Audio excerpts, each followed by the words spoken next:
Selamat datang di training pertama kita. Di sini saya ingin memberi sedikit tentang knowledge penggunaan sum, sum if, dan sum if x atau sum if. Nah, di sini perbedaannya adalah lebih ke fungsi. Fungsi itu kita bagi jadi 3 ini. Untuk sum sendiri hanya menjumlahkan tanpa melihat kriteria tertentu. Lalu untuk sum if biasa yang tanpa S itu untuk menjumlahkan dengan satu kriteria saja. Nanti akan saya jelaskan nextnya. Lalu yang ketiga adalah sum if ditambah S. Itu jika kriterianya lebih dari satu. Di sini saya ingin menjelaskan contoh. Ini ada datanya seperti ini. Ada nama siswa, lalu kelas, lalu nilai. Oke, mungkin sampai sini saya jelaskan sedikit. Jadi kita nanti akan menjumlahkan, misalnya hanya ingin menjumlahkan nilai total dari siswa-siswa ini, seperti tugas yang pertama ini, tanpa melihat dia itu kelas berapa dan namanya siapa. Contoh, untuk kelas yang pertama, ya, rata-rata pasti sudah tahu ya, seperti ini. Sum, buka kurung, di blok atau di area yang akan mau dijumlahkan, disorot semua, lalu tutup kurung, lalu enter. Jadi total jumlah siswa di sini adalah 570 total nilainya. Nah, ini kan kita menjumlahkannya tidak melihat dari segi namanya siapa, kelasnya apa. Jadi hanya misalnya kita seperti laporan hasil bulanan kita berapa. Nah, itu kita bisa lihatnya langsung totalannya aja. Namun di sini kadang kita minta dipisahkan, seperti kayak sistem pivot itu kan minta dipisahkan berdasarkan nama atau berdasarkan kelas, seperti itu kan. Maka itu di sini kita menggunakan sum if s. Nah, untuk penggunaannya sendiri seperti ini. Sum if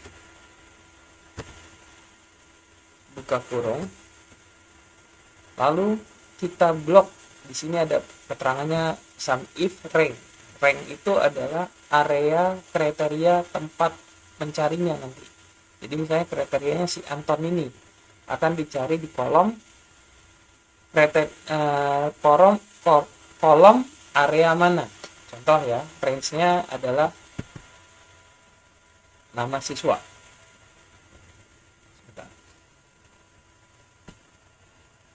Seperti ini. Nah, supaya kita nanti bisa copy dan dia tidak bergeser, kita tekan F4. Nanti tulisannya akan berubah menjadi dolar.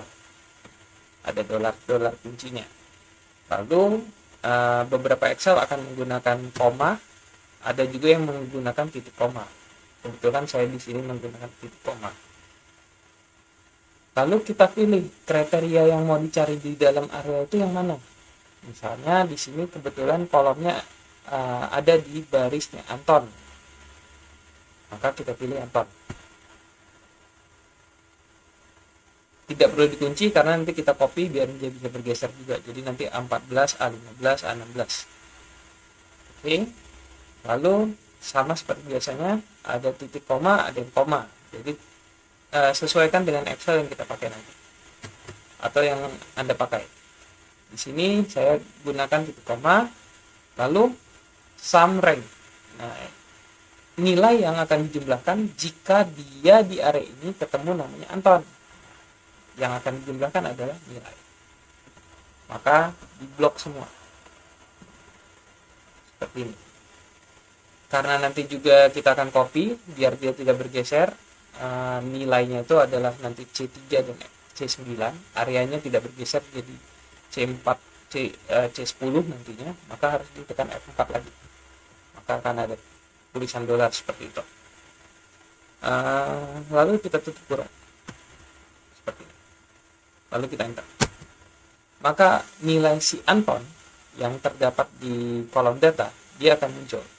Kebetulan di sini nama Antonnya hanya satu, yaitu yang paling atas ini di kolom C3.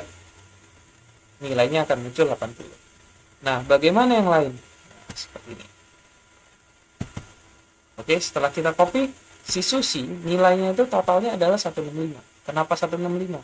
Karena Susi tersebut dua kali. Yang pertama adalah nilai di kolom C4 dan di kolom C9. Jika ditotalkan yaitu 165. Begitu juga dengan yang namanya ada double seperti Berry. Di sini ada Berry 75 di C5 dan C8. Jika ditotalkan adalah 155. Kita bisa lihat seperti ini. Kita coba, seandainya kita blok Berry dan Berry, maka di pojok kanan Excel itu ada tulisan sum 3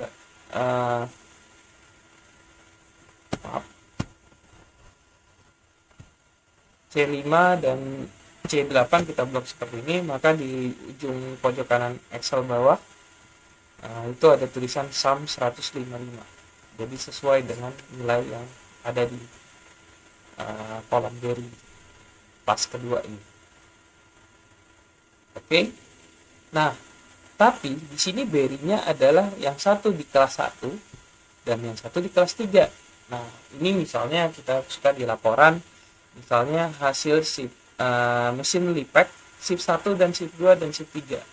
Kan kalau secara totalan mungkin bisa kita sebutkan langsung hasil seharian. Namun nanti juga ada lagi perbedaannya. Nanti si lipat itu mau tanggal berapa. Nah, maka kriterianya kan lebih dari satu. Jadi lipat di shift berapa atau di lipat tanggal berapa. Nah, begitu juga di sini. Saya mau memisahkan antara Berry yang kelas 3 dan si Berry kelas 1. Maka itu kita butuh dua kriteria. Kita akan menggunakan sum if dengan tambahan X. Akan saya contohkan pada tabel ini, tabel task 2, maka seperti ini. Sum if ditambah S. Penggunanya sedikit berbeda. Kalau yang tadi kan range dulu, baru kriteria, baru sum range. Kalau yang sekarang, ini tertulisnya adalah sum range-nya dulu. Jadi yang akan kita jumlahkannya dulu. Maka ada di kolom C. Nah, supaya tidak bergerak juga, kita tekan F4 seperti biasa. Nah, di sini dia tanya kriteria range 1. Jadi kita cari dulu. Yang kita mau kriteriakan siapa? Yang tadi range yang pertama tadi ditaruh di tengah posisinya sekarang. Yaitu kriteria pertamanya adalah nama siswa.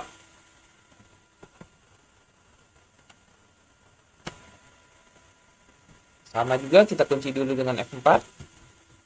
Lalu titik koma. Di sini dia tanya kriteria yang akan dicari di area nama siswa itu adalah yang mana. Nah, kebetulan di sini kita taruhnya di E14. Atau kita akan nyari si Anton di nama siswa nantinya. Nah, kan tadi kriterianya lebih dari satu. Maka itu titik koma lagi. Nah, kriteria yang kita mau kunci lagi, kriteria apa? Kriteria yang kita mau kunci adalah kelas. Maka di kolom B. B-nya di blok. Supaya tidak bergerak juga, kita kunci dengan F4. Titik koma. Lalu, yang akan dicari di kolom B ini yang mana? Kriteria yang mana? Yaitu kolom F14. F baris 14. Yaitu kita akan mencari angka 1 di kolom kelas. Ini. Di kolom kelasnya Anton yang kelas 1. Dicari akan di kelas. Di kolom B. Lalu kita tutup. Seperti ini. Lalu enter. Nah, kita copy dulu ke bawah. biar lebih kelihatan. Di sini datanya si Anton untuk kelas 1 dia dapat nilai 80 ya. Ini Anton kebetulan namanya cuma 1 dan dia ada di kelas 1. Nilainya 80. Arifin untuk kelas 1 nilainya 0. Kenapa 0? Karena Arifin tidak ada di kelas 1. Di sini Arifin adanya adalah kelas 2. Tidak ada kelas 1. Maka itu nilai yang bisa dikatakan nilainya tidak ditemukan atau 0. Lalu ini bisa kita copy ke sebelah. Berhubung tadi tidak dikunci, untuk beberapa kayak F14 ini tidak dikunci, E14 tidak dikunci, kita copy seperti ini. Kita copy, lalu kita enter. Lalu di salah satu kolom ini kita tekan F2 untuk menggeser.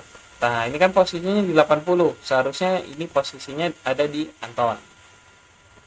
Dan yang ini benar sudah di 2. Lalu kita enter.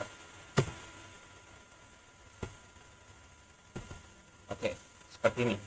Nah, si Arifin untuk kelas 2 baru dia keluar muncul nilainya. Arifin si kelas 2 nilainya 90. Tadi di kelas 1 dia tidak muncul karena tidak ditemukan si Arifin yang kelas 1. Begitu juga si Susi. Susi yang kelas 1 tidak ada, tapi yang kelas 2 dia ada. Berikut Susi yang di B4. Dia akan muncul B4 ini. Keluar 85.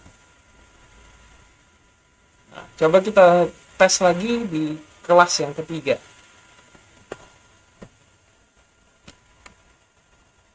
Kita copy, sama caranya. Lalu yang bagian atas kita tekan F2. Karena ini posisinya ada di 80, kita geser ke Anton. Lalu kita copy ke bawah. Nah, Susi nilainya itu ada dua tempat, kelas 2 dan kelas 3. Jika ditotalkan 85 ditambah 80 sama dengan Susi yang kita tidak lihat kelas 1 dan 5. Inilah fungsi dari sum if dan sum if s. Perbedaannya adalah jika sum if kita mulai dulu dengan range area tempat mencari, lalu dimulai di titik koma, lalu kriterianya titik koma lagi, area yang akan dijumlahkan. Namun untuk sum if s sedikit berbeda, yaitu area yang akan dijumlahkan dahulu, titik koma, kriteria pertama, lalu kriteria yang akan dicari, lalu titik koma lagi, area kriteria kedua, lalu kriteria kedua yang akan dicari.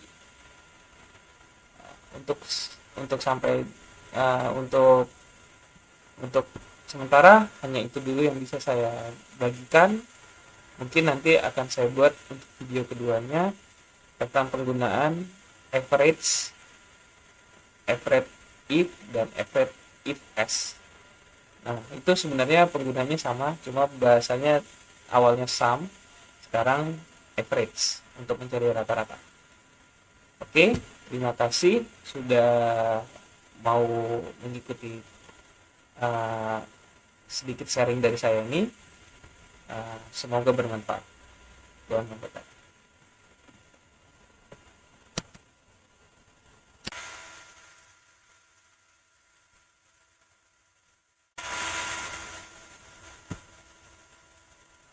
Oke, selamat datang di training pertama kita. Di sini saya ingin memberi sedikit tentang knowledge